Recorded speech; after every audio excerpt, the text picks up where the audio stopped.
Bonjour à tous. Bienvenue au webinaire L'introduction de sujet Éviter les bombes à retardement.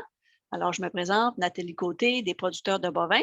Je vais faire une petite introduction avant de passer à la conférence comme telle. Tout d'abord, j'aimerais préciser que quelques consignes par rapport à Zoom pour ce soir. Et je vais demander là, à ma collègue Cyrine de vous préciser quelques particularités de ce qui va se passer ce soir. Oui, bonsoir à tous, merci d'être là. Comme vous avez remarqué, ce n'est pas le Zoom habituel, c'est le Zoom sous format webinaire qu'on utilisera ce soir. Donc, si vous n'avez pas accès à vos caméras, c'est normal, c'est fait exprès et vos micros sont aussi automatiquement barrés. Pour pouvoir ouvrir vos micros, en fait, il faut que vous pesez sur l'icône lever la main que vous trouverez en bas de votre écran. Si vous posez dessus, ça nous donne l'indication que vous voulez nous parler. Par contre, par commodité et par souci d'efficacité de la conférence d'aujourd'hui, on prendra vos mains et donc votre temps de parole qu'à la fin de la conférence, quand on aura tout écouté.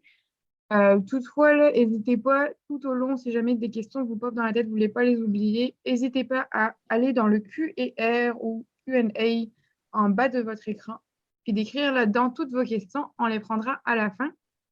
Si vous avez des soucis techniques, le son ne marche pas, vous ne comprenez pas ce qui se passe, si vous manquez des informations, je vous conseille d'utiliser le chat ou l'option discussion en bas de l'écran aussi. Là, vous pouvez écrire toutes vos questions, puis on fera au mieux pour vous aider. Voilà. Et merci beaucoup, Cyrine. Et alors, je vais vous présenter ce soir notre conférencier, c'est Yves Caron, qui est vétérinaire de la clinique vétérinaire Saint-Tite. Et vous aurez là, comme animatrice moi-même, Nathalie Côté, et Cyrine El Amdoui, agronome des producteurs de bovins. Alors, juste avant de passer la parole à M. Caron, j'aimerais préciser que l'activité est rendue possible grâce aux commanditaires suivants, les producteurs de bovins du Québec, le réseau Agri-Conseil et le programme VBP+. Alors, à ce moment-ci, moi, je vais arrêter mon partage et je vais laisser M. Caron partager sa présentation.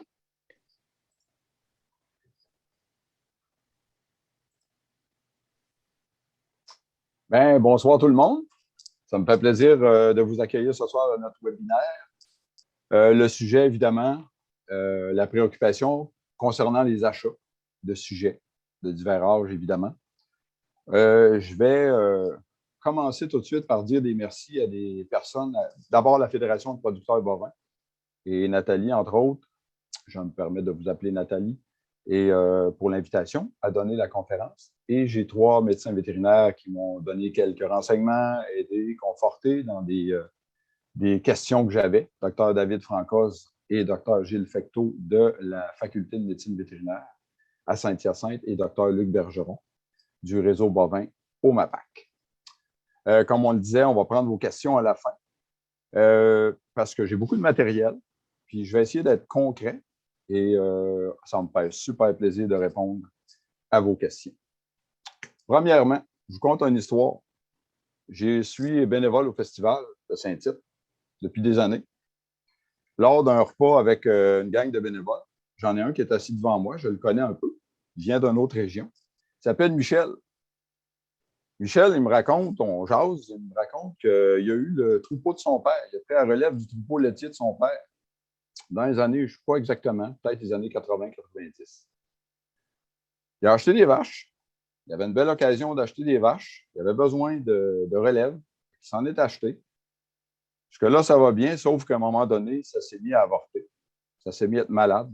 Des mortalités. Le bordel a pris.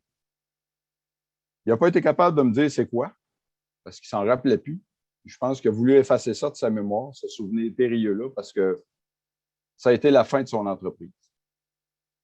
Fait que, morale de l'histoire, on peut-tu faire mieux? On peut-tu faire mieux que Michel pour vivre son expérience? C'est pour ça qu'on est là ce soir. On a des questions pour vous qu'on va vous inviter à répondre par la modalité Zoom. Et si ce n'est pas clair pour vous, je vais inviter Nathalie, après que j'ai posé les questions, à vous indiquer le choix de réponse. Alors, question numéro 1. Combien d'animaux avez-vous acheté ou acquis et introduit, évidemment, dans votre troupeau dans les 3 dernières années? Alors, premier choix, aucun. entre 1 et 5 animaux, plus que 5 animaux, ou je suis un nouveau producteur vache-veau depuis moins de 3 ans. On vous laisse répondre. Fait qu'on va laisser quelques secondes là, pour que tout le monde puisse remplir les questions.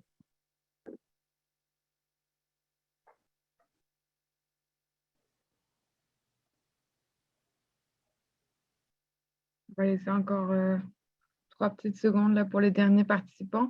Une petite précision aussi, toutes les questions sont anonymes, là. Donc soyez jamais gênés là, de les répondre. On ne saura pas qui est-ce qui répond.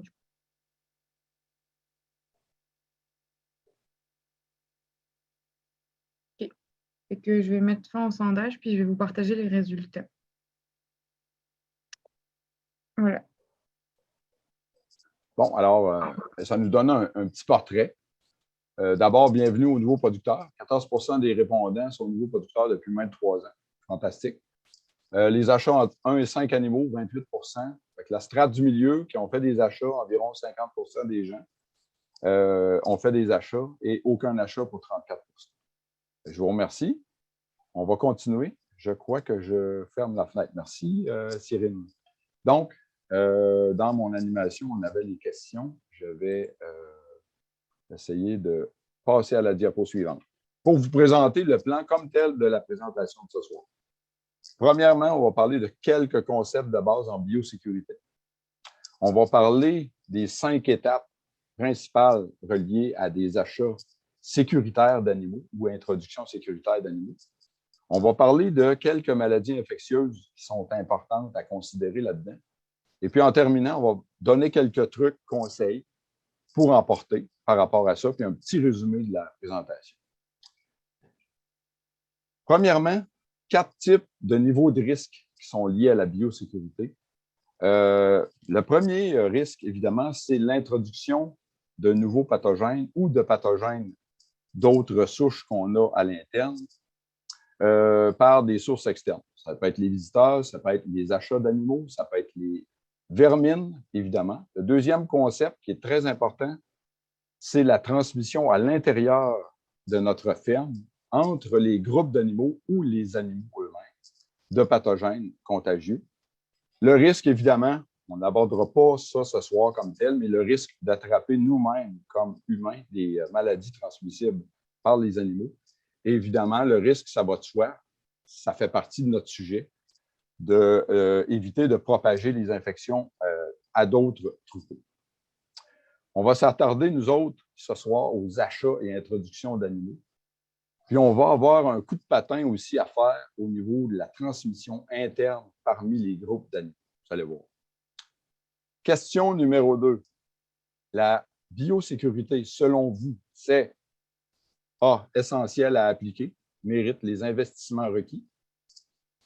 B, assez importante, mais je trouve ça trop exigeant à appliquer. Troisième réponse, C, est peu importante et ne mérite pas que j'en fasse. Et D, ça c'est la moins bonne réponse, je vous le dis tout de suite, apportez-moi un sac à vomi si vous prononcez ce mot. On vous laisse répondre à votre guise et ça reste anonyme. Donc, allez-y, adonnez-vous à cœur joie. Oui, c'est ça. Vous ne gênez pas, vous avez le droit de... Vous avez le droit à la 4e. On n'en saura rien qui est-ce qui a dit ça, vous inquiétez pas. Fait que je vois que là, cette réponse a été un petit peu plus rapide. Je vais laisser encore quelques secondes pour les derniers participants qui voudraient répondre.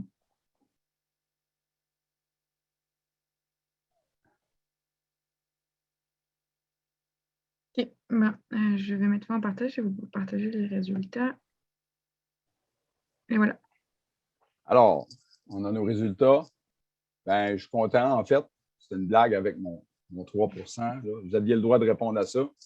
Puis, vous n'êtes pas les seuls des fois. C'est beaucoup de paperasse des fois, mais ce que je veux que vous reteniez ce soir, c'est qu'on ne veut pas aller dans la paperasse, on veut aller dans le pratico-pratique puis dans le logique avec nos processus de biosécurité dont on va parler avec les achats. Merci pour les réponses. On va continuer notre cheminement à l'autre volet, qui est la biosécurité des achats, 5 étapes. importantes. La première question que je veux qu'on aborde, c'est est-ce que les étapes, si on les réalise toutes, vont toutes être infaillibles? La réponse, vous vous en doutez, ce n'est pas pour rien que je la demande, c'est non. Ça fait que ce soir, là, je vais vous proposer une manière de concevoir ça, là, de ce dont on va parler, à peu près tous les thèmes, ça va revenir. Un niveau rouge, où ce qu'on fait à peu près rien, où on est très à risque dans nos procédures d'introduction de nouveaux sujets. Si on s'approche du vert, on passe par le jaune, on s'approche du vert, où ce que ce serait une espèce de procédure vraiment logique et très complète. Je vais vous demander à vous de concevoir ça pour pas que vous soyez bloqué à dire « ben non, je ne peux pas faire ça jamais ».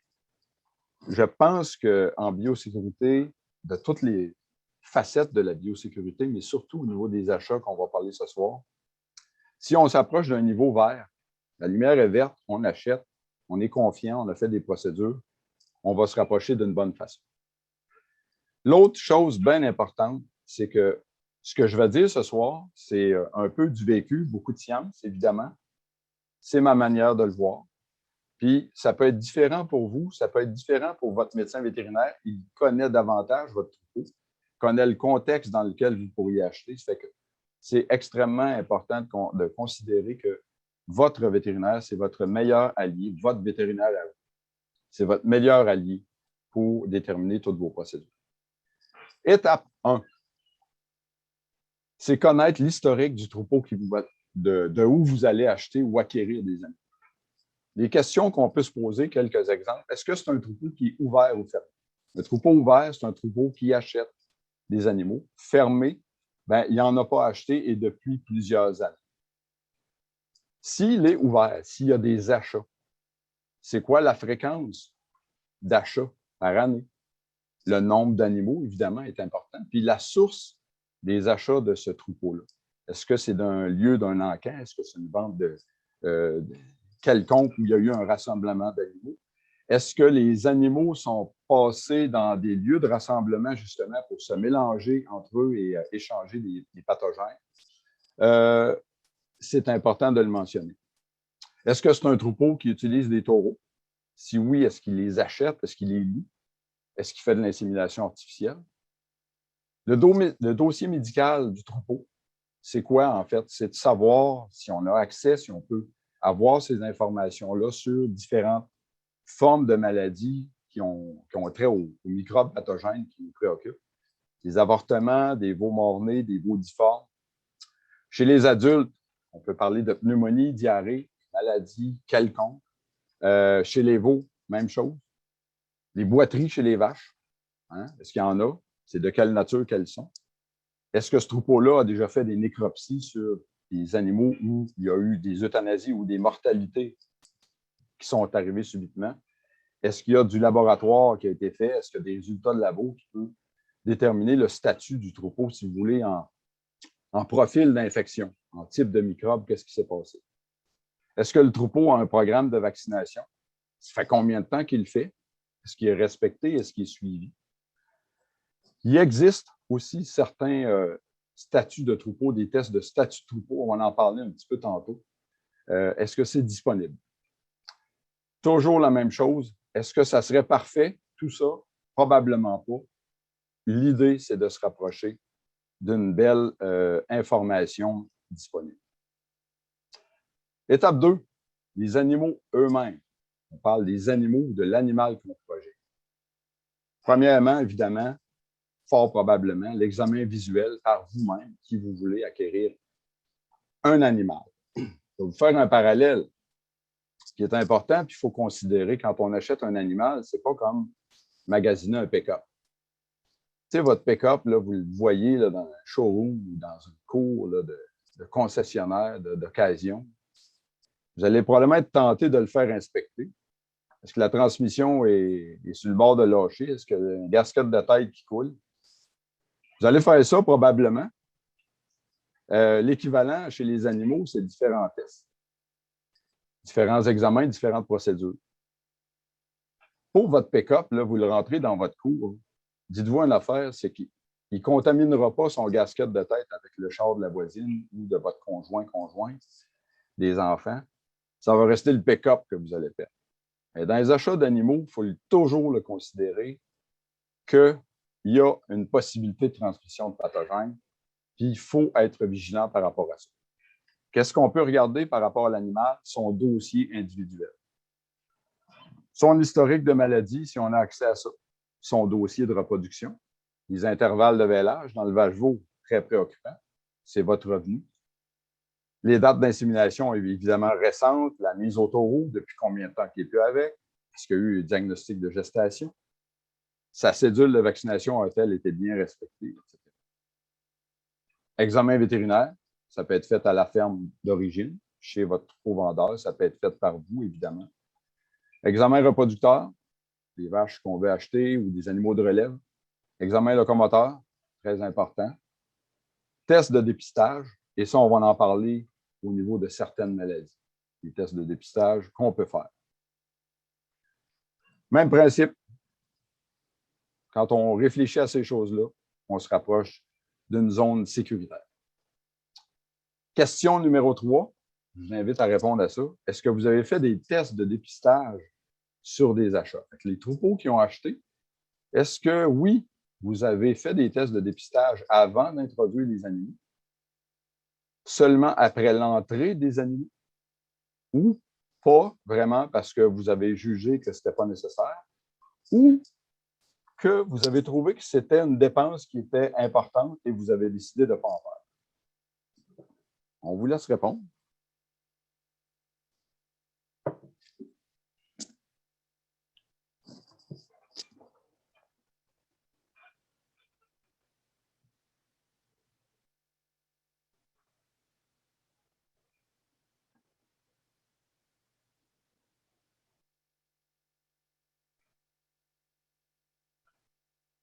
On va laisser encore quelques secondes pour les dernières personnes qui veulent répondre au sondage de participer.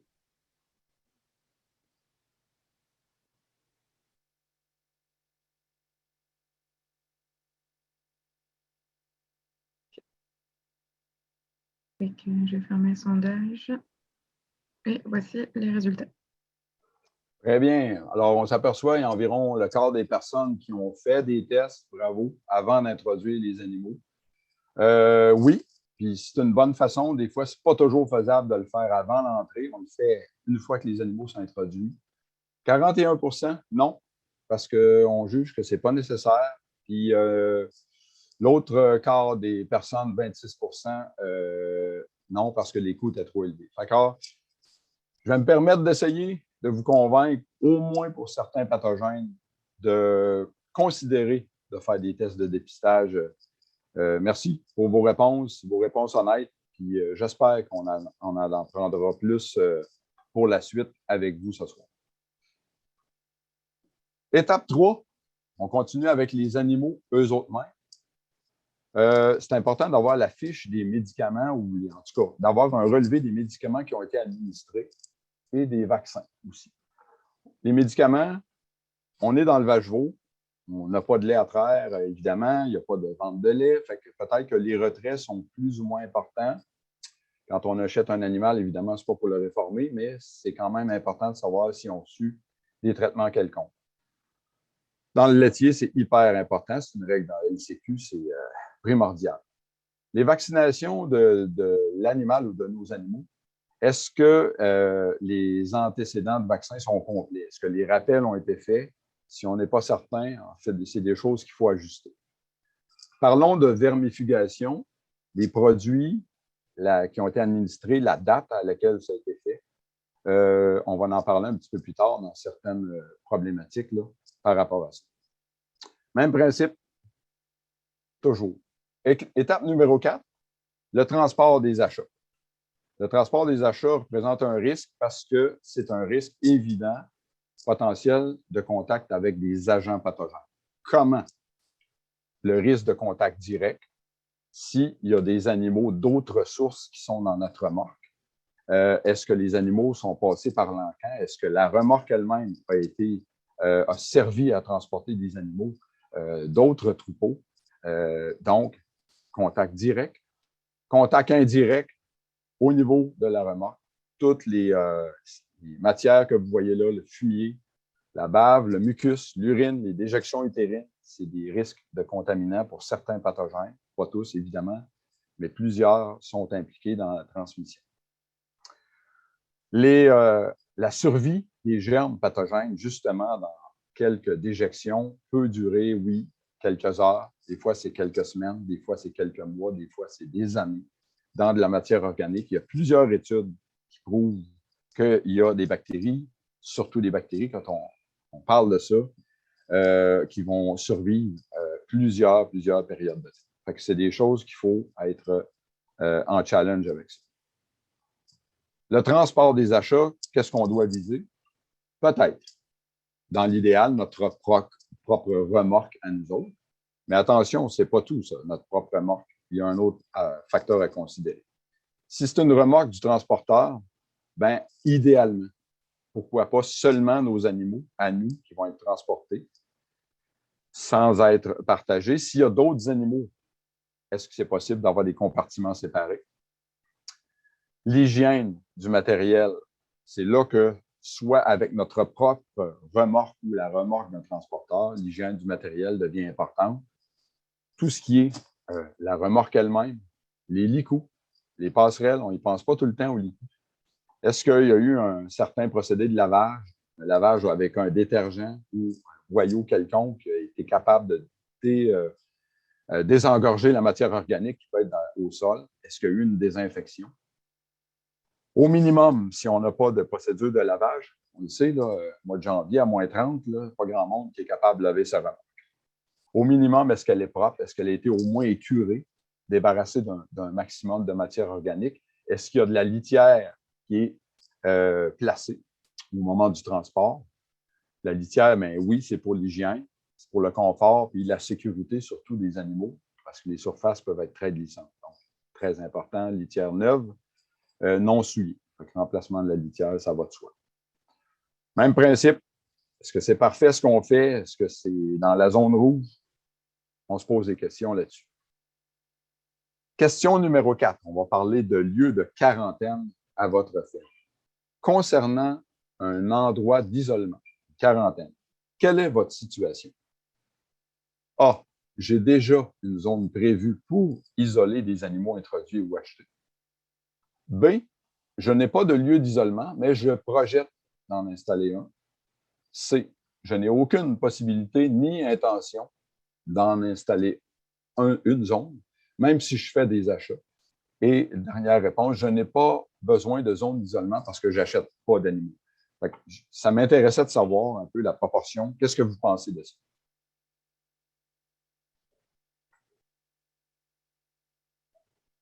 On vous rappelle d'être honnête, hein, c'est confidentiel, personne ne saura qu'est-ce que vous avez répondu. L'objectif, c'est de avoir une idée de la situation réelle.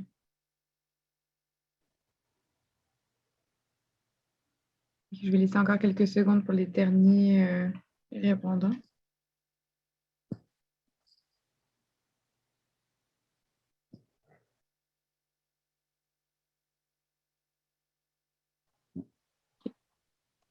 Et que je vous partage les résultats.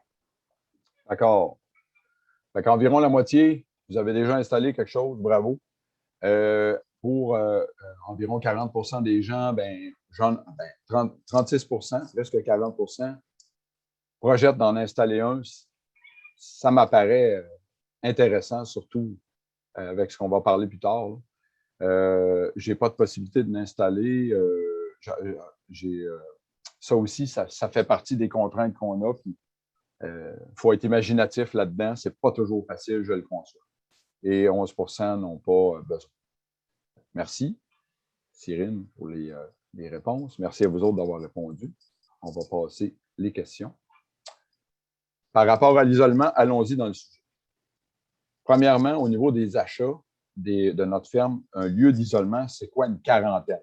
C'est-tu 40 jours, c'est-tu 30 jours, 6 mois? En général, dans les documents qu'on fait de biosécurité, au niveau des achats, on considère une période d'environ 14 jours.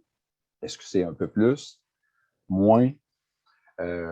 moi, le minimum, ça m'apparaîtrait environ 7 à 10 jours. Habituellement, quand on est installé pour faire un isolement, on est capable de le faire un petit peu plus longtemps. Le lieu comme tel, bien, choisissons un endroit logique selon ce qu'on veut comme niveau de biosécurité. Est-ce que c'est possible d'avoir un isolement complet, c'est-à-dire par l'air ambiant et aussi les surfaces? Habituellement, les surfaces, ça, c'est assez convenu, mais ce n'est pas toujours faisable de faire ça. Sinon, on peut avoir des parcs séparés qui n'ont pas de contact physique direct par des clôtures ou indirect par du matériel quelconque ou carrément direct à travers les clôtures. Si on est capable de faire ça, c'est des points en plus de notre bord. Si on est en attaché, il y en a quelques producteurs vaches-veaux qui sont en attaché. Si on est capable de laisser un espace libre entre les animaux de notre troupeau et les nouveaux ou l'animal introduit, c'est un gain aussi. Si ce n'est pas possible, est-ce que c'est possible au moins de rassembler les animaux, on parle toujours d'attacher à ce moment-là, en bout d'une rangée? C'est des trucs qu'on peut considérer si c'est faisable. Petit point important, les veaux et les jeunes animaux, les petits veaux, les plus jeunes animaux, sont plus sensibles. Leur système immunitaire est moins actif, moins développé, moins fort, si vous voulez, moins de bagages. Donc, si on est capable de ne pas placer des animaux récemment introduits, d'éloigner la quarantaine de ces groupes d'animaux-là, c'est un gain pour nous autres aussi, parce qu'ils sont plus risqués d'aller chercher les microbes par leurs nouveaux partenaires. Dans la procédure d'isolement, on va souvent inclure des procédures qu'on va vouloir faire à l'arrivée. Puis ça, bien, qu'on ait un isolement ou qu'on n'ait pas d'isolement, c'est des procédures qui sont vraiment importantes. Première chose, les vaccinations, on peut les mettre à jour, soit un rappel booster si l'animal a été vacciné déjà avec le même type de vaccin que chez nous. Et sinon, de débuter notre propre protocole qu'on a à la ferme, c'est intéressant de faire ça à l'arrivée. La vermifugation, si elle n'a pas été faite, considérez que ça serait intéressant de le faire. Toujours penser possibilité d'avoir des parasites externes là, qui sont sur la peau, les poux, la gale. Ça prend un certain temps avant que ça se propage dans le troupeau, mais veut pas, si on n'adresse pas cette question-là, on peut se ramasser avec certains problèmes. Ils ne sont pas majeurs toujours, mais ils font partie de la problématique qu'on veut éviter. Traitement DD, dermatite digitale, on va en parler tantôt. Piétin d'Italie, ceux qui connaissent ça, c'est une bactérie. Il y aurait peut-être la possibilité, si vous avez des doutes, de faire un traitement systématique. Le traitement systématique n'est pas le fun à faire parce qu'on parle d'animaux de boucherie pour avoir les possibilités de contention. C'est un traitement local qui se fait avec des produits approuvés. Votre vétérinaire peut vous conseiller pour ça. Évidemment, si on n'a pas eu la chance, l'occasion de faire les tests de dépistage, mais c'est le temps de les faire à ce moment-là et rapidement. On n'attendra pas la fin de notre quarantaine, idéalement. Un examen vétérinaire si c'est requis. Si on a raison de croire qu'il y a des problématiques, des débuts de maladie, de la fièvre, quelque chose qui nous inquiète, évidemment, ça fait partie de ça. Fait que tout ça, ça fait partie des 5 procédures que je voulais vous parler biosécuritaires. Je vous invite maintenant, on va parler des maladies infectieuses qui sont d'importance par rapport à différentes choses. Fait que je vais vous poser la problématique suivante parce qu'on peut penser aux maladies d'importance. Est-ce qu'ils sont fréquentes? Est-ce qu'ils sont rares? Moi, je vais vous inviter à considérer ceci, c'est que l'importance, la gravité, appelons ça la gravité ou le challenge qu'on a de rentrer ça chez nous, ça peut être de diverses manières. La première manière, le premier enjeu, c'est une maladie qui causerait des mortalités importantes dans notre troupeau. Le deuxième challenge, c'est d'avoir une atteinte de nombreux animaux. Une maladie qui serait assez contagieuse pour affecter plusieurs animaux. Des maladies qui nous provoqueraient une grosse baisse de productivité. En vache-veau, on peut parler de retard de croissance chez nos animaux de relève ou les animaux qu'on va vouloir envoyer à l'embauche. On peut parler d'avortement, hein, évidemment. Puis le dernier facteur important, c'est la persistance chronique dans le troupeau pour certaines maladies, avec des conséquences qui peuvent être durant très, très longtemps. Ça, c'est c'est toutes les manières qu'on peut considérer l'importance de certaines maladies. On va aller à la question 5. Je vais vous demander de me dire quelle maladie, pour vous-même, avez-vous le plus crainte d'introduire par des achats d'animaux dans votre troupeau? Il y en a plusieurs. Je vais vous donner une liste. On va à peu près toutes les aborder. Est-ce que c'est Salmonella Dublin? Est-ce que c'est le virus du BVD, le virus de diarrhée bovine? Est-ce que c'est la paratuberculose? Est-ce que c'est le piétin d'Italie, la dermatite digitale, autrement dit? Est-ce que c'est le néospora, la leucose bovine ou le mycoplasme? On peut parler de mycoplasma bovis, mycoplasme. Laquelle avez-vous le plus craint? On vous laisse répondre, évidemment.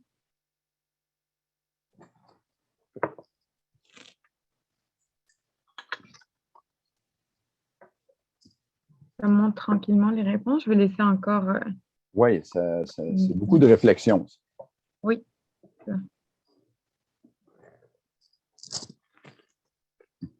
Et en plus, c'est un choix unique, c'est qu'il faut choisir. Oui, c'est pas facile. Pas Il n'y a pas de mauvaise et de bonne réponse. En fait, le principe, c'est de savoir pour vous votre préoccupation.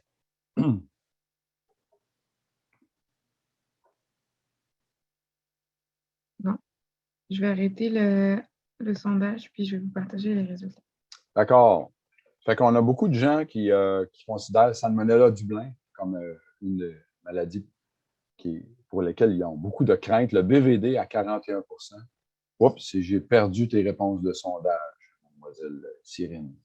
OK, oui, merci. Ça s'est arrêté tout seul, désolé. Parfait. La paratuberculose, 0 %. Ça m'indique des choses. Piétin d'Italie, néospora, indique des choses aussi. Leucose bovine, mycoplasme. Parfait. J'essaie de retenir ça. Si je me trompe tantôt, vous me direz un peu à quoi ça ressemble, le portrait qu'on avait. Parce qu'on va tout de suite parler, on peut enlever les réponses à l'écran. Merci, Cyrine. On va continuer. Donc, c'est toutes les maladies. Allons-y. On va parler de maladies infectieuses. Là, je vais aborder des choix que j'ai à peu près pas mis dans votre choix de réponse. Je vais parler des maladies infectieuses courantes qu'on peut avoir dans notre ferme nous-mêmes déjà. Fait que ces maladies courantes-là, en fait, on peut les avoir dans notre ferme, il peut en avoir ailleurs. Puis, on va les cataloguer en différents syndromes, des pneumonies, des avortements, des diarrhées. L'objectif qu'on a par rapport à ça, c'est d'éviter l'entrée de malades porteurs contagieux, qui des fois sont en période d'incubation. Et, exemple, même si dans notre troupeau, on a quelques pneumonies avec certaines bactéries courantes, Pasteurella, Anemia, ou des virus, comme un peu d'IBR, des choses comme ça, bien, il y a d'autres souches qui peuvent être apportées par les animaux à l'introduction. C'est la même pathologie, si vous voulez, le même germe, mais il y a des souches différentes. Ça existe. Le deuxième challenge qu'on veut adresser, c'est la charge de microbes. Quand on introduit un animal qui peut être porteur d'une maladie, même si on l'a chez nous, je reviens à ça, on l'a chez nous, on ne veut pas avoir un porteur qui, à cause du stress de transport, quelconque stress, déménagement, changement de troupeau, habituation, hiérarchisage, etc., qui se mettent à nous pomper du microbe, si vous voulez, parce qu'il devient immunitairement un peu déficient. Il va se mettre à proliférer certains germes. Il va augmenter notre charge microbienne dans notre propre élevage. Période d'incubation, je le mentionne. Vous allez voir où je vais en venir tantôt dans les choses qu'on a à adresser par rapport à ça, les maladies contagieuses courantes. Évidemment, ce qu'on veut s'assurer, c'est que notre vaccination est adaptée pour recevoir des pathogènes courants qu'on veut gérer à l'intérieur de notre troupeau, mais aussi si jamais il y avait d'autres souches ou d'autres animaux qui nous apporteraient une charge microbienne dans notre troupeau. À chaque maladie, je vais vous donner une espèce de conseil, si vous voulez, recommandation pratique sur 3 choses par rapport aux procédures d'achat qu'on a vues, soit l'historique du troupeau, soit l'animal, soit l'isolement. Vous remarquerez que j'ai mis des couleurs un peu foncées sur certains thématiques. pour permettre d'avoir un peu plus d'attention par rapport à ça. Fait que pour des maladies infectieuses courantes, c'est important de considérer l'historique de troupeau devient important, de troupeaux vendeurs, de troupeaux d'où on achète des animaux ou qu'on les acquiert. Soit les mortalités, les pneumonies, les diarrhées, l'avortement. La fréquence de ça, c'est-tu très rare, c'est-tu courant? Est-ce qu'il y a ce troupeau-là, sa fréquence, ses sources d'achat? Parce que plus on achète, plus il y a d'animaux, mais plus il y a de risques qu'il y ait des pathogènes qui rentrent, évidemment. Ces critères-là vont à peu près toujours être là dans plusieurs des maladies. Le statut vaccinal du troupeau. Un troupeau qui a un statut vaccinal qui est faible ou très peu, mais là, à ce moment-là, les maladies courantes pour lesquelles on a un bon contrôle, ça permet dans le troupeau vendeur d'avoir une espèce de petite sécurité supplémentaire pour pas que ces animaux-là soient en train de devenir malades, d'avoir une période d'incubation qui va nous donner des signaux et une maladie dans quelques jours ou quelques semaines. L'animal lui-même, si c'est un animal qui n'a pas de symptômes, il faut considérer qu'on ne peut pas faire un test de dépistage à tout bout de champ avec des animaux qui n'ont pas de symptômes. Et il faut faire attention à la période d'incubation possible de la maladie. Et là, à ce moment-là, l'isolement devient une importance capitale. Parce que si on est capable d'isoler nos animaux pendant une période d'environ 2 semaines, ça a le temps à plusieurs pathogènes courants. Et encore, maladies courantes, IBR, pneumonie, diarrhée, etc., coronavirus, la diarrhée d'hiver, de se développer peut-être à la suite du stress chez notre animal.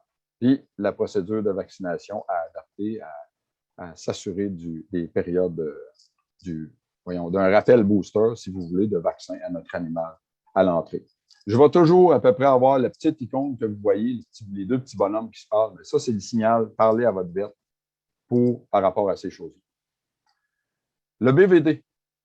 Le BVD, ça veut dire Bovine Virus Diarrhea. C'est le virus de la diarrhée virale bovine. Qu'est-ce que ça mange en hiver? Vous m'avez répondu que ça vous préoccupait beaucoup. Je suis content parce que c'est une maladie d'importance à adresser vraiment dans les cheptels au Québec et partout. Décrivons ça. Il y a 2 types de virus. Il y a le type 1, qui est un virus qui va infecter des animaux. On va l'appeler celui-là, mettons, l'écœurant. Okay? L'écœurant, le type 1, là, vous allez comprendre pourquoi c'est un écœurant. Le type 2, mais lui, c'est le tueur. Fait que lui, quand il rentre dans un animal, il va décaper les cellules, il va te les faire mourir, causer des syndromes terribles, sévérité de maladie. C'est une bombe à retardement, le virus de BVD. Pourquoi? Abordons les signes cliniques. Les diarrhées qui causent, les pneumonies, forte mortalité, à peu près aucun moyen de rétablir un animal de ça. Il va rester chronique. Dans la catégorie des problèmes reproducteurs, peut causer des mortalités embryonnaires, des avortements, des malformations. Il va nous produire aussi, là, le type 1, l'écœurant, lui, il va nous produire, puis vous allez comprendre tantôt, je vais l'expliquer, des animaux, des PI, qu'on appelle des Persistent Infected Animals. Fait qu'eux autres vont être en perpétuelle infection du virus. L'autre chose qui nous cause le BVD, ça, on ne le voit pas. On ne le voit pas à l'œil nu, c'est de l'immunosuppression. Fait que ça, lui, il va attaquer notre système immunitaire. Il va faire rentrer facilement d'autres pathogènes qui sont soit courants dans notre troupeau ou qui peuvent entrer, évidemment. La transmission, c'est un enjeu important. Fait qu'on va voir comment ça se passe. Premier mode de transmission, contact avec le microbe par un autre animal. Vous avez vu mon petit bonhomme ici, monstrueux. Imaginons que c'est le virus de BVD. Lui, il peut être transmis d'un animal à l'autre, la voie classique, là, par les déjections, le fumier, la bave, etc., par transmission aérosol, etc., contact direct, indirect dans l'air ambiant, soit à des vaches adultes, soit à des petits veaux. Deuxième manière, écoutez bien ça. Ça, c'est la fraction, la portion de la job de notre écœurant, le type 1. Regardez bien ce qui se passe. J'ai une vache gestante et cette vache-là porte un veau et jusqu'à la moitié environ de la durée de la gestation, une vache qui héberge ou qui a un contact viral avec le virus du type 1, il va probablement se passer ceci, c'est que la vache, elle ne va pas avorter.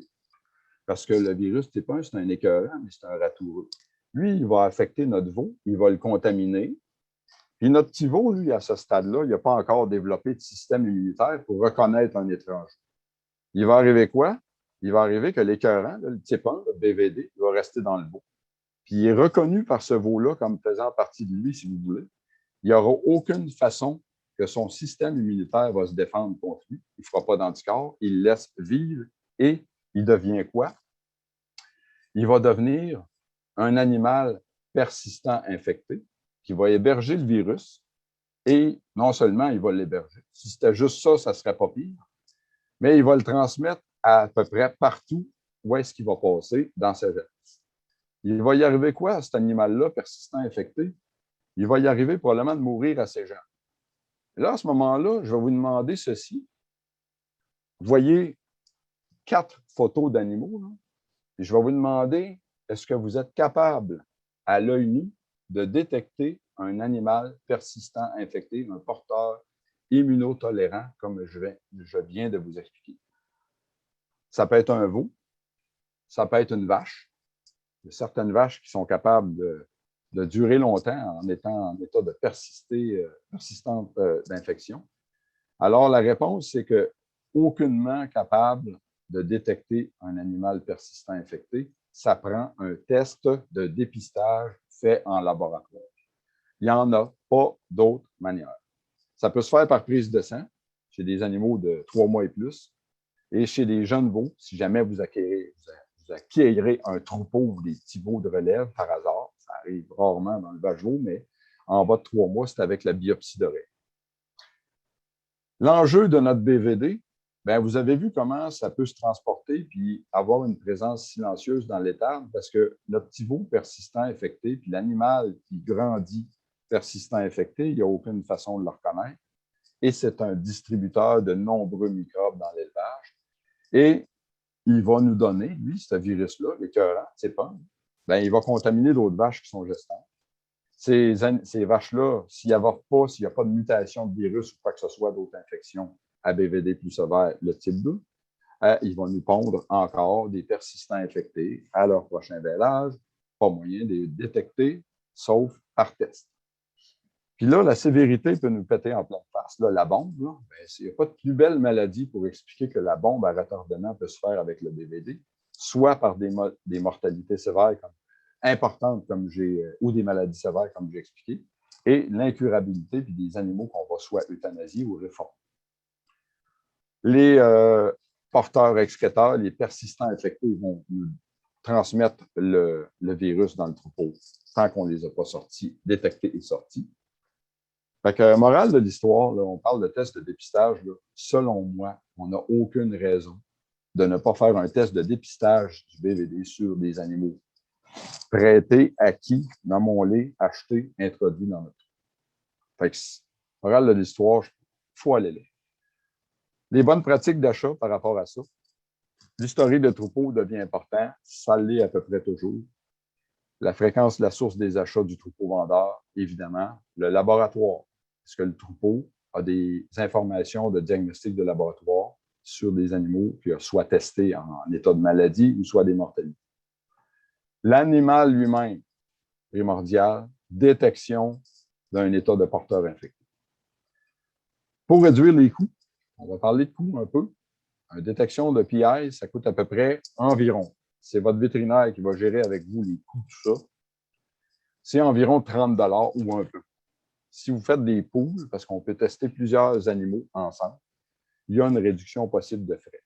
Quand on fait des poules, exemple, on en met 5 dans l'analyse, si le pool est positif, là, il faut évidemment comprendre qu'on va être obligé de détecter chacun des animaux séparément. Mais ça peut être un moyen, si on achète un groupe d'animaux, d'avoir une réduction de coûts, c'est toujours possible. L'isolement. L'isolement, oui, c'est intéressant, c'est important en attendant des résultats de tests, ça va de soi. Vous voulez avoir des bonnes pratiques d'achat par rapport au BVD, parlez à votre vet, c'est lui qui va vous indiquer le plus par rapport à ça. Mycoplasma bovis. C'est quoi ça? C'est une bactérie qui est un peu ratoureuse, parce que c'est à peu près la plus petite des bactéries qui peut se reproduire par elle-même. C'est une bactérie qui est adaptée aux bovins. Ça veut dire quoi, ça? Ça veut dire qu'elle est capable de s'héberger dans un bovin, dans des ganglions lymphatiques en état de latence, et à tout bout de champ, excréter, se reproliférer dans les ganglions, puis envoyer des bactéries de mycoplasme dans le sang et dans tous les tissus où il va y avoir des déjections. Ça veut dire les aérosols, la barre, le fumier, le lait. C'est toutes des sources de contamination possibles. L'infection à Mycoplasma bovis est parfois sévère, mais un des problèmes qu'on a aussi, c'est une infection qui est parfois chronique et à peu près incurable. Parce qu'il y a très peu d'antibiotiques qui sont capables de traiter efficacement. C'est difficile à traiter. Les modes d'action, la bactérie infecte plusieurs organes. Ça va des poumons à la glande mammaire, les articulations. On va avoir un paquet de syndromes reliés à ça. C'est une bactérie qui est opportuniste. Je ne sais pas si vous vous rappelez tantôt, il y a 2-3 slides, on parlait du BVD, de son capacité d'immunosuppression. Fait que quand on a du BVD qui roule dans le troupeau, déjà désagréable parce qu'on peut avoir un éclatement de maladie BVD comme telle, mais on peut avoir un état d'immunosuppression dans plusieurs de nos animaux. Et le Mycoplasma bovis, là, c'est un parasite. Ce qu'il veut faire, lui, c'est profiter d'une brèche dans le système immunitaire des animaux, puis fesser, puis s'introduire, puis rester là, puis infecter et causer des problèmes. Fait que le statut immunitaire des troupeaux, le statut vaccinal, quand on a du Mycoplasma bovis dans les troupeaux, on va s'assurer d'avoir un programme de vaccin qui est vraiment up-to-date, vraiment mis à jour et intense, pas intense à outrance, mais vraiment bien fait pour protéger notre troupeau contre la possibilité que le mycoplasme vienne embarquer dans nos animaux. La prévalence. La prévalence, c'est quoi ça? Ça veut dire le nombre de troupeaux ou d'animaux qu'on pourrait s'attendre à avoir en Mycoplasma bovis. Il y a plusieurs informations, mais ce n'est pas toujours facile à établir. Je me suis servi d'une des diapos qu'on a, une des sources d'informations qui est par rapport au MAPAC, là, des diagnostics de laboratoire dans le VACHO entre 2019 et 2021. Le nombre de cas qui ont été, où il y a eu un isolement de Mycoplasma bovis, vous voyez, en 2019, 11 cas, en 2020, 4 et en 2021, 14. Ça veut dire quoi? Ça veut dire qu'il y en a. Est-ce qu'on le trouve toujours? Pas garanti, parce qu'on ne fait pas toujours du labo. On va revenir là-dessus plus tard, là, en dernier truc conseil, mais le labo devient important. Selon le milieu scientifique, milieu vétérinaire, peut-être que tous les troupeaux pourraient être potentiellement porteurs de Mycoplasma bovis. Fait que là, on fait quoi avec ça? Notre enjeu, on va le réaliser à cause des infections chroniques. Ça peut être très persistant dans le troupeau. Il y a des animaux qui sont malades ou très peu ou pas pantoute. Ils peuvent héberger le microbe, avoir à peu près juste des petits passages, puis continuer à excréter le microbe dans l'environnement. Le contact, surtout direct avec les autres animaux, va nous donner des problèmes. L'autre chose, c'est la sévérité dans certains cas, puisque c'est très, très aigu, très sévère. Et sévère au niveau de la possibilité, l'incurabilité, si vous voulez, de la maladie. Très difficile à traiter. Puis de la réforme qui va être envisageable, qui va devoir être envisagée chez les animaux infectés chroniques. Comme je le disais, les traitements sont décevants. Ce n'est pas toutes les catégories d'antibiotiques qui réussissent à le traiter, et parfois, ils sont difficilement traités. C'est un microbe, ce qui est très complexe. Dans le milieu scientifique, c'est très difficile d'avoir le dépistage parfait, savoir d'où ça vient quand il y a un éclatement d'un troupeau. Il y a beaucoup d'animaux asymptomatiques porteurs. C'est un bordel, si vous voulez. C'est pas facile à gérer la problématique du Mycoplasma bovis. Vaccination, ça existe aux États-Unis. À suivre. Est-ce que ça s'en vient? J'ai aucune idée, mais peut-être, comme je l'exprime, bientôt dans une seringue près de chez vous, ça serait peut-être à souhaiter par rapport à la forte prévalence qu'il y a. Nos bonnes pratiques d'achat en mycoplasme, le troupeau lui-même, encore la même rengaine, savoir ce qui se passe dans le troupeau au niveau des maladies. Petit point, est-ce qu'on a souvent des pneumonies qu'on traite difficilement ou ils sont réformés, ils restent pompeux, ça ne va pas? Peut-être, un indice là. Fréquence et source des achats, ça va de soi. Laboratoire, dans les cas de maladie, peut nous indiquer quelque chose. L'animal lui-même, est-ce qu'on peut faire des tests de dépistage? On peut faire un test sur le sang pour détecter des anticorps. Est-ce que ça veut dire que notre animal est malade ou a été malade de ça? Peut-être pas. Et c'est là, ça fait partie de la complexité du mycoplasma bovis. Quand on a un animal séropositif, qui est positif à la sérologie, un taux d'anticorps important, on peut peut-être présumer qu'il y a eu un contact. Puis malheureusement, les taux d'anticorps, le contact, ça peut faire longtemps qu'il a été fait, puis le taux d'anticorps reste quand même élevé. Si on a un animal malade, il y a moyen de faire des écouvillons nasopharyngés. Des écouvillons nasaux, là, en fait, c'est à peu près de 30 pouces de long. Là. Votre vétérinaire peut vous indiquer la procédure, puis il y a des tests PCR qui vont être capables de trouver si la cause de la maladie, on parle de maladie respiratoire, évidemment, dans ces cas-là. L'isolement, ben oui, si on est capable d'isoler nos animaux, mais à cause de la...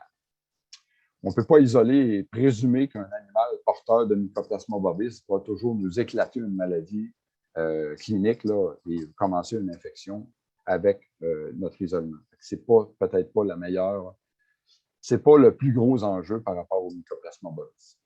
Et on en parle à notre vet par rapport à ça. Salmonella Dublin, c'est un gros vendeur parmi ceux que vous craignez beaucoup, et avec raison. C'est une bactérie pathogène, encore là, adaptée aux bovins. Même principe. Beaucoup de mortalité, maladies sévères, infections qui persistent. Il y a des excrétions chroniques. Après une maladie, c'est chronique, ça reste longtemps dans l'excrétion, dans le fumier, la salive, la bave, l'urine. Il y a des porteurs excréteurs asymptomatiques, zéro symptôme. N'ont pas eu un épisode de fièvre passé complètement inaperçu, peuvent persister dans le troupeau, nous causer des problèmes et contaminer d'autres animaux. Les signes cliniques, checkez bien ça, les signes cliniques. Chez les jeunes animaux, alors regardez bien ces mots-là. Mort subite, des veaux abattus, sévères, ne sont pas en forme, font de la fièvre, pneumonie, diarrhée aiguë. Chez les vaches, avortement, diarrhée, pneumonie. Ça vous fait-tu penser à quelque chose? Je suis à peu près certain que dans tous vos troupeaux, vous avez tous ces symptômes. Fait que le message à retenir ici, c'est que Salmonella Dublin, ça n'a aucun signe clinique qui est spécifique à la maladie Salmonella Dublin. Qu'est-ce que ça veut dire, ça? Ça veut dire que le meilleur conseil qu'on peut prendre de votre vétérinaire, c'est que si vous avez beaucoup de cas de ce type de syndrome-là, qui ne sont même pas spécifiques, pensez à faire des diagnostics de laboratoire sur les malades ou sur les carcasses en nécropsie. Vous allez peut-être détecter des problèmes, des porteurs, des enjeux de Salmonella Dublin. Cette diapo-là vient du bulletin du MAPAC pour les maladies isolées au niveau de leur laboratoire. Vous voyez ici, de 2011 à 2021, c'est la couleur là, que j'ai indiquée en rouge, l'espèce de vert très pâle. Là. Ça fait que ce qu'on voit, c'est qu'en 2016, il y a eu des cas, ça c'est dans les troupeaux vache-veau. C'est vraiment dans le troupeau vache-veau. 2019, on en a eu. 2020-2021, il n'y en a pas de signalé. Là, ça veut dire quoi? Ça veut dire que ce n'est pas important. Moi, je ne vous conseille pas, et vous le savez, là, vous l'avez exprimé tantôt, la maladie cause des pertes, des mortalités élevées. Son importance est importante à cause des pertes qu'on a, puis aussi de la persistance chronique dans le troupeau, les porteurs qui peuvent se développer. Ça fait que c'est une maladie à considérer importante à détecter. Bonne pratique d'achat, historique de troupeau. Même chose. Et, je reviens là-dessus, ce n'est pas des signes spécifiques de Dublin, c'est des signes de maladie à peu près courantes de n'importe quel. Fait que là, à ce moment-là, on va considérer peut-être, quand il y a beaucoup de mortalité, quand ça arrive souvent, est-ce qu'il y a eu un regard qui a été porté chez le troupeau qui nous vend, la fréquence, les sources d'achat, le statut de troupeau. C'est possible d'avoir un statut de troupeau. Dans le bovin laitier, c'est faisable. Et dans le bovin de boucherie aussi, dans l'élevage vache-veau, il y a des procédures pour ça. Il faut en parler avec votre vétérinaire. En passant, est-ce que le statut de troupeau est valable 10 ans? Probablement pas. Mais si un troupeau est fermé, il y a un statut de troupeau qui est établi, il n'y a aucun achat, il n'y a pas de contact avec des pâturages, avec d'autres animaux voisins, il n'y a pas d'animaux qui sont mis en pension, qui sont ramenés, on va en parler plus tard. peut-être que notre statut de troupeau peut être considéré valable quelques années, mais on suggère des fois d'être vigilant, peut-être de le refaire pour s'en assurer. Le test sur l'animal, facile à faire, sur le sang. Évidemment, le problème qu'on a, il faut que ce soit des animaux qui ont 4 mois d'âge et plus. Pourquoi? Parce que très peu d'animaux, de jeunes veaux qui pourraient être contaminés en train de s'infecter, qui n'ont pas un taux d'anticorps détectable assez élevé pour le détecter. Encore là, ici, on peut faire des poules dans les laboratoires. Ils font des poules d'analyse. Ça réduit les coûts pour cette chose-là. Donc, c'est faisable. Un retest, si l'animal est négatif, et je vais donner un exemple. Vous achetez un troupeau qui est fermé, il n'y a pas eu ces problématiques-là. Vous avez confiance en ce que l'éleveur vous dit. Vous avez parlé peut-être à son vétérinaire. Vous êtes capable d'avoir des informations. Peut-être que vous n'avez pas besoin de retester l'animal. Si vous êtes dans une zone jaune, hein, on parle de zone rouge, jaune, verte. Si vous êtes dans une zone que vous n'êtes pas certain, faites un retest 60 jours plus tard. Il y a des animaux qui viennent d'être infectés juste avant le transport et qui peuvent être porteurs quand vous allez détecter des anticorps à ce moment-là, une couple de mois plus tard. Ça peut être quelque chose à considérer. Parlez à votre vétérinaire, évidemment, par rapport à ça. Je m'excuse, l'isolement, je vais revenir là-dessus. L'isolement, oui, c'est utile, mais le test de dépistage devient beaucoup important. L'isolement devient important par rapport à l'attente de résultats de test. Le néospora, je sais qu'il est 8 heures, on a beaucoup de matière qu'on a besoin de voir. Je vais aller rapidement là-dessus. Le néospora, c'est un protozoaire, une espèce de bébite en moitié entre une bactérie et un ver. Ça se transmet de façon indirecte par les selles des chiens, des coyotes. La transmission mère-fille, il y a 95 de chance. Une mère est positive néospora, sa fille va l'être presque à 95 %. C'est un animal qui est porteur à vie. Une femelle, évidemment, qu'on veut avoir dans notre troupeau vache-veau, a un risque d'avortement de 25 % supérieur à la suite de n'importe quel stress quelconque. Donc, un animal néospora, c'est un animal qui risque de nous poser des problèmes au niveau avortement. Puis, c'est totalement indésirable en l'élevage vache-veau. Votre seul revenu, c'est la vente du veau. Avortement, pas de veau, pas de revenu. Bonne pratique d'achat. Historique du troupeau, on s'attarde aux avortements, le nombre d'avortements. Est-ce qu'ils sont, quand il y a des avortements en néospora, ça va se produire en général à partir du premier tiers, là, mais jusqu'à environ 3 à 8 mois de gestation, si vous voulez. Il peut y avoir des veaux morts-nés, hein, c'est possible. Il peut y avoir quelques veaux nés bizarres. Ils ne sont pas en forme, ils sont curieux. Fait qu'on peut être aux aguets de ça aussi.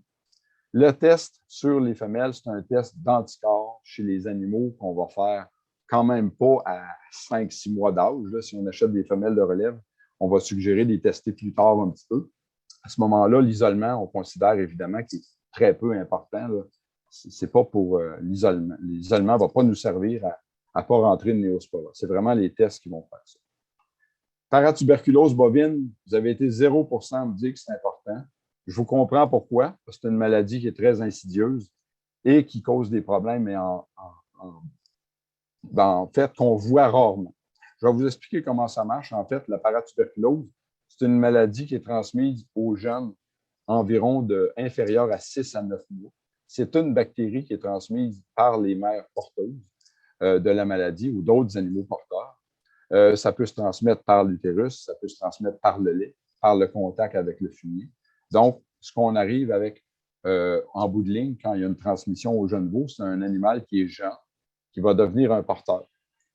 Voici les stades qui vont arriver. Au stade 1, l'animal y est infecté, mais il n'y a à peu près aucune excrétion lui-même. L'excrétion se fait dans son fumier, dans le lait plus tard, évidemment, si c'est une femelle qui va avoir un vêlage et des veaux. Mais c'est un animal qui a peu ou pas d'excrétion. Le stade 2, là, il y a une infection, puis je veux vous ramener sur un concept, c'est que l'infection ne paraît pas du tout. Ce que ça fait, là, un animal infecté, on va le voir plus tard, c'est des diarrhées, de l'amaigrissement. Chez le stade 2, aucune possibilité de détecter ça au niveau clinique, ça ne paraît pas du tout. L'excrétion est un peu faible. Au stade 3, là, on commence à avoir une infection qui est visible. On va avoir un animal qui peut avoir certaines diarrhée intermittente, là, l'excrétion de la bactérie dans l'intestin, dans le fumier de ces animaux-là devient importante. Elle n'est pas constante. Et le stade 4, c'est une infection qui est très avancée. L'expression est majeure. Le timing pour ça, stade 1, on va avoir ça entre 0 et 2 ans d'âge, en général.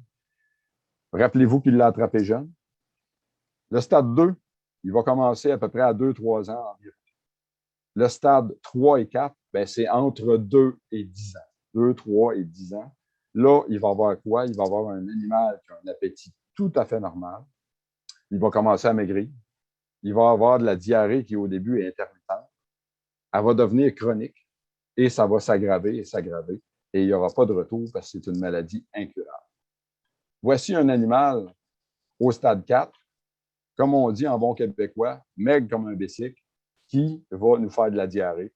C'est le meilleur exemple que je peux vous donner. Si dans vos troupeaux, vous avez certaines vaches qui ont, à partir de 2-3 ans, vous avez des doutes par rapport à ça, vous pouvez faire des tests, parlez-en à votre vétérinaire pour la détection de cette problématique-là. Toujours se rappeler là, que c'est l'infection, elle est attrapée chez les jeunes veaux. Chez les jeunes veaux, la porte d'entrée de l'intestin, parce que c'est une contamination par l'intestin qui se fait chez le jeune veau, c'est en bas de 6 à 9 mois d'âge. Donc, transmis comment? Je récapitule, fumier, colostrum, le lait, des zones d'eau stagnante, des surfaces souillées des zones d'élevage où on a eu du fumier, c'est problématique, c'est à considérer dans la prévention de cette maladie-là quand on parle de transmission dans le troupeau. La bactérie peut résister jusqu'à 1 an, puis elle est tough. Même au froid, à la chaleur, sécheresse, certains désinfectants résistent à ça. Heureusement, elle ne prolifère pas dans l'environnement comme d'autres bactéries, comme les coliformes, etc., mais elle résiste. Le risque est élevé s'il y a beaucoup de contacts multiples du jeune veau, toujours, avec la bactérie. On rapporte qu'un veau sur 3 sera infecté avec un seul contact. C'est quand même pas négligeable. Les porteurs excréteurs sont les responsables d'héberger et de transmettre la maladie. Puis, la majorité des excréteurs sont sans symptômes. Ils sont au stade 1 et 2 pendant de longues périodes entre 0 âge et 3 ans, on se le rappelle. Quand on a un animal visible à paratuberculose, on l'a détecté, on l'a identifié, il est visible, il est maigre, il fait de la diarrhée intermittente ou chronique, il y aurait 15 à 25 nouveaux porteurs excréteurs qui s'en viennent aux animaux de relève, relève en termes de paratuberculose. C'est une maladie qui n'est pas désirable. Puis l'augmentation de l'excrétion se fait avec le stade de la maladie, comme je l'ai dit. C'est quoi nos enjeux? Premièrement, c'est incurable. Il n'y a pas de vaccin pour l'instant. Il y a des statistiques qui nous parlent de certaines contraintes, certaines pertes de croissance chez les veaux à l'abattage. Il y aurait une 50aine de livres de moins. Comment on fait pour savoir ça? Pas sûr qu'on est capable de faire ça. La raison de ça, c'est nos mères baissent au lait un peu, une faible production de lait qui s'entraîne avec les signes de la maladie, de l'amaigrissement.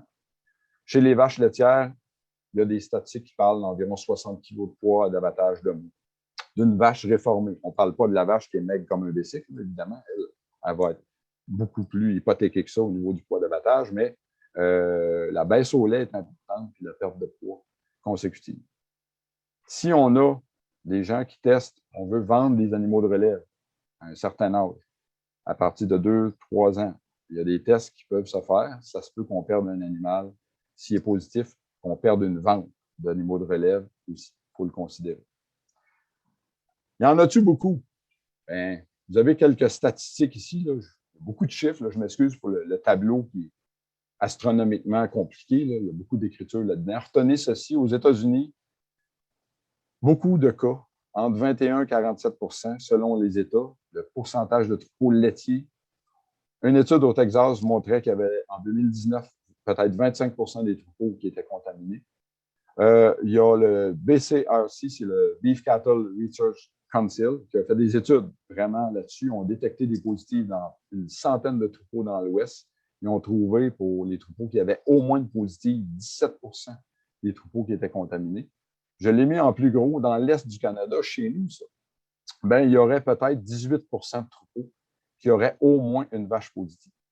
Ça veut dire qu'on a une chance, théoriquement, là, une chance sur 5 troupeaux d'acheter d'un troupeau qui est positif. C'est à considérer. Qu'est-ce qu'on peut faire? L'historique du troupeau, pour toutes les problématiques qu'on a constatées là, tantôt dans les signes cliniques, diarrhée intermittente, réforme d'animaux très maigres. Est-ce qu'il y a eu des tests de fait? Est-ce qu'ils sont négatifs? Ça nous rassure un petit peu. L'animal lui-même, on peut faire un test de sang chez l'animal. Il faudrait qu'il y ait au moins 2 ans. Parce qu'avant 2 ans, c'est très peu probable qu'on soit capable de le détecter. Fait que c'est quand même problématique.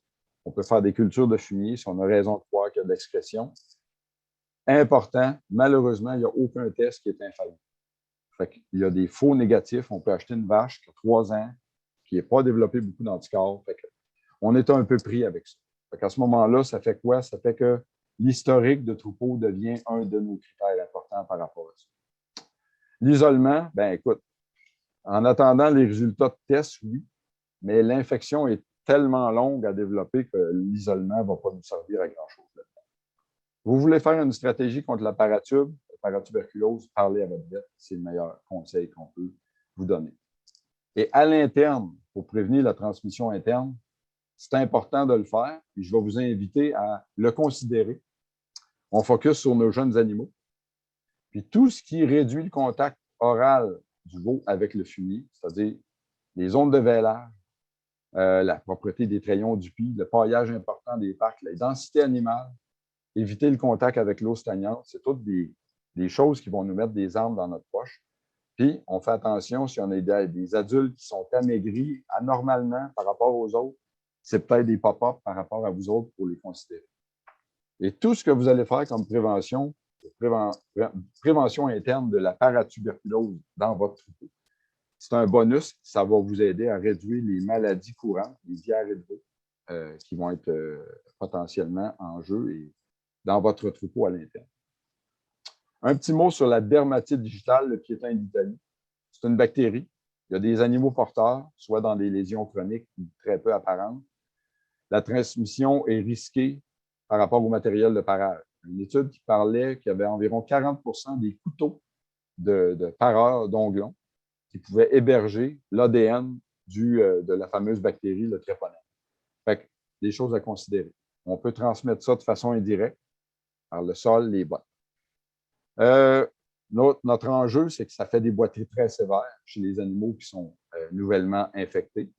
Le traitement, pour nous autres, il devient compliqué parce qu'on est en vache-veau, on n'a pas toujours la possibilité de faire la contention. Il faut appliquer quelque chose faire un bandage sur place à l'onglon, à la patte, évidemment. C'est pas toujours évident. Heureusement, c'est moins fréquent dans les élevages vache-veau parce qu'on est en général en accumulation litière. Les animaux vont au pâturage, donc sont plus répartis sur les surfaces. Moins de densité d'animaux, moins de densité de contact avec le fameux microbe. Avertissement dans un troupeau qui n'en a jamais eu de piétin d'Italie, ça peut fesser assez raide. Donc, c'est très sévère parce que les animaux n'ont pas vu le microbe. Il y a une immunité qui se fait dans le troupeau à la longue, mais au début, ça atteint beaucoup d'animaux. Bonne pratique d'achat, historique des boiteries, maladies d'onglons, évidemment, dans notre troupeau d'origine. Est-ce qu'il y a eu des diagnostics de fait par le vétérinaire? L'animal lui-même, est-ce qu'il a déjà connu des boiteries? Est-ce qu'on a une statistique de ça? Est-ce qu'il y a un vétérinaire qui a détecté des lésions? Est-ce que c'est une lésion chronique, une lésion aiguë? L'isolement devient important quand même. On peut faire l'examen des onglons à l'arrivée, si on est installé, et un traitement à l'arrivée serait peut-être une des façons d'éviter d'entrer ça. Leucose bovine, c'est un virus. Les animaux sont porteurs à vie. On dit des positives leucoses. C'est incurable. Ça se transmet par le sang, le lait, la salive, le sperme, pour les taureaux. Gestation aussi, dans l'utérus, autrement dit. 5 des animaux porteurs vont pouvoir développer un cancer habituellement plus âgés que 4-5 ans d'âge. Et puis, on parle d'immunosuppression. Encore là, le virus va affecter le système immunitaire. Lui, il infecte les globules blancs, si vous voulez, des animaux. Puis, il y aurait peut-être, il y a des statistiques dans les troupeaux laitiers qui parlent de risque de réforme avant 5 ans d'âge. perte de productivité et longévité. Des fois, il y a des mortalités dues à ces choses-là. On mentionne dans une étude qu'il y aurait environ 25 des carcasses condamnées qui pourraient être affectées chez des vaches adultes, évidemment, soit des mâles et des femelles, qui sont condamnées à l'abattoir. Probablement dans des animaux qui sont plus âgés que l'abattage standard des bouvillons qu'on envoie à la viande, environ 18-24 mois.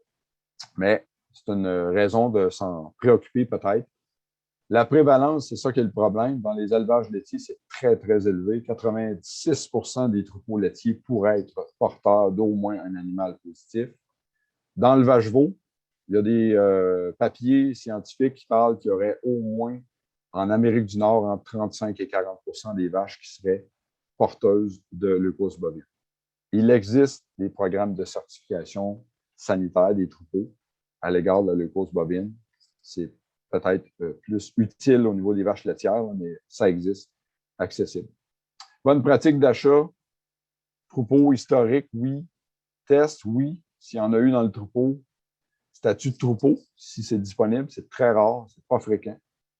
Le principal moyen, test sur l'animal, un animal qui est âgé de 6 mois ou plus, un test d'anticorps dans le sang.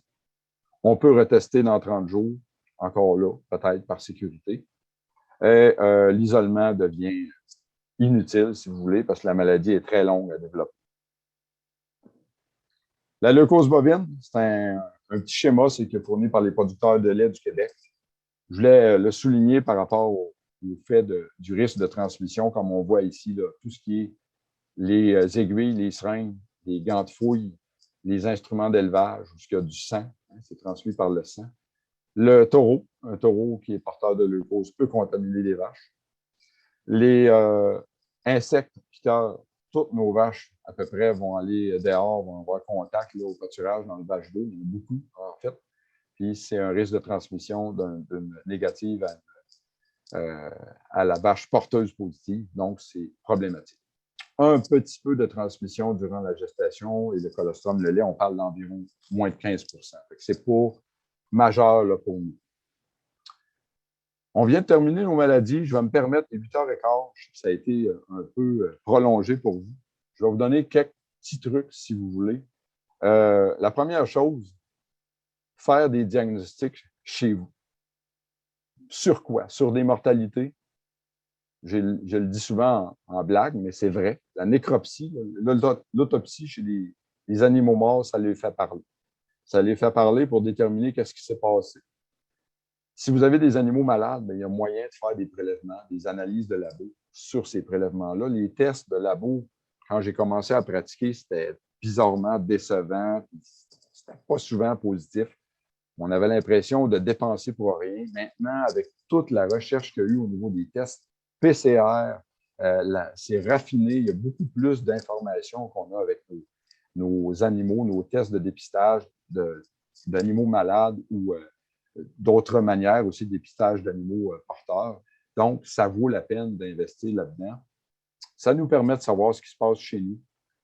Puis ça nous permet de discuter avec notre vet pour ajuster nos éléments de prévention. En bonus, si on fait faire nos nécropsies dans un laboratoire ou des analyses dans un laboratoire du MAPAC, bien, c'est compiler ces choses-là. C'est ça qui nous donne certaines statistiques auxquelles les vétérinaires ont accès et qui deviennent intéressants dans les discussions, les challenges que vous avez sur les maladies infectieuses, les différentes pathologies qu'il y a. Ça, c'est un exemple de rapport qu'on a, là, comme on trouve des sources d'informations par rapport à ça. Un autre truc et conseil au niveau des achats. Dans le logiciel Vigilvet, qui est le logiciel de biosécurité, excuse pour ceux qui ont vomi tantôt avec le mot, il y a moyen de faire des procédures d'achat d'animaux et il y a moyen de faire un contrat de vente-achat qui est possible de faire. Vos vétérinaires ont tous à peu près accès à cette plateforme-là, le Vigilvet.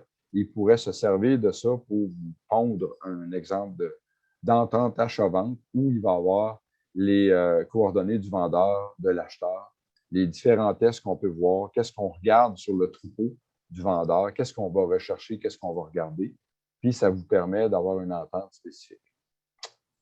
Les tests de dépistage. Il y en a qui en ont fait, il y en a qui trouvent ça dispendieux, compliqué. je vais vous suggérer une des options qu'on utilise à l'occasion à la clinique, les tests par étapes. C'est-à-dire qu'avec toutes les maladies, vous avez vu tantôt les tests de dépistage qu'on peut faire, il y a peut-être 6 maladies, environ 25-30 $ par coup. Fait que, mettons, tous les tests pourraient coûter 150 $.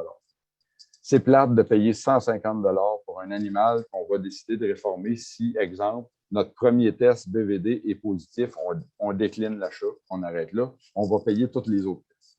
Fait qu'il y a moyen de le faire dans certains laboratoires avec par étapes. Ça évite de payer tous les autres frais. Un exemple. Mettons que votre préoccupation, c'est le Néospora. Pas question d'avoir des vaches Néospora positives chez vous. Phase 1, Néospora. Pourquoi lui en premier? Bien, c'est relativement fréquent, ça peut être une problématique. On le fait, c'est pas trop cher. Positif, on n'achète pas, on arrête les tests. Négatif, on continue. On fait un test de Salmonella Dublin BVD à un certain coût. Puis, encore là, on le voit, il n'y en a peut-être pas beaucoup d'animaux qui sont porteurs de ça, peut-être pas beaucoup de troupeaux, c'est pas exactement. C'est positif, on arrête tout. C'est négatif, on continue avec un test de, par exemple, paratuberculose, leucose, si ça vous intéresse, etc. Fait que ça vous évite de payer les 150 $ de frais si vous décidez de ne pas acheter l'animal. Le choix des phases, des tests que vous voulez faire par phase, parlez avec votre vétérinaire, c'est la meilleure chose que je peux vous conseiller. Les animaux que vous allez réintroduire chez vous, qui sont allés en pension, même affaire, ça peut devenir des bombes à retardement s'il y a contact avec d'autres animaux. Et là, toutes les choses par rapport à ça deviennent importantes. Peut-être un rappel de vaccin booster avant d'aller dans la pension ou au retour. Est-ce que vous avez un transporteur que vous allez choisir qui est convenable pour le transport aller-retour des animaux? Est-ce que vous avez besoin de traiter vos onglons contre la dermatite digitale? Avez-vous vos vermifugations à faire? Est-ce que votre transport est biosécuritaire? Toutes des choses que vous pouvez penser. Résumé pour emporter, aucune procédure va être infaillible. L'absence de procédure d'achat, c'est une bombe à retardement qui peut nous éclater en pleine face. Allons-y dans une procédure réfléchie qui nous rapproche d'un certain niveau de confort, de biosécurité qui va nous approcher du vert. Ça serait intéressant. Et puis, le secret, c'est d'en parler avec votre vétérinaire. C'est lui qui va vous conseiller le mieux avec vos préoccupations. Je vous ai mis dans le PowerPoint, il va être disponible, je crois, sur la présentation, mais aussi, là, je ne fais pas tout ce tableau-là. Là. C'est une espèce de petit résumé des 3 critères, si vous voulez, historique troupeau, test, préachat, isolement par maladie. C'est un guide, si vous voulez. Ce n'est pas la vérité absolue, c'est selon un point de vue, mais parlez-en avec votre vétérinaire. Sur le PowerPoint, il y a des références que j'ai indiquées. Le BCRC, là, comme j'ai parlé tantôt, a des belles informations sur les procédures d'achat. Si vous voulez des infos sur les maladies, comment ça se transmet, est-ce qu'il y a des matériels contaminés, comment ça dure dans l'environnement.